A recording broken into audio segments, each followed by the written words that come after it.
কুমিল্লা সেনানিবাসের যে গেট রয়েছে cantonment gate, সেই গেটের সামনে আমরা দেখতে পাচ্ছি যে শিক্ষার্থীরা সেনাবাহিনীর গাড়ি আটকে সেটার উপরে উঠেই স্লোগান দিচ্ছেন।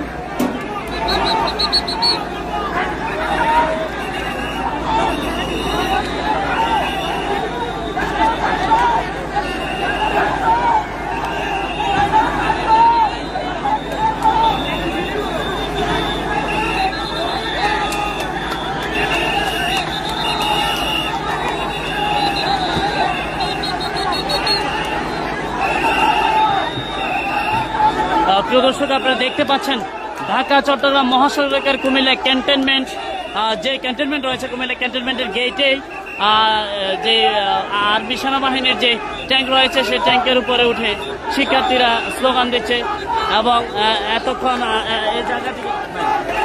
এই জায়গাটিতে আওয়ামী লীগের সাথে গোলাগুলি হলেও এই মুহূর্তে শিক্ষার্থীরা এই জায়গাটি আবার দখলে নিয়েছে। শিক্ষার্থীরা স্লোগান দিচ্ছে এই মুহূর্তে দরকার সেনাবাহিনীর সরকার।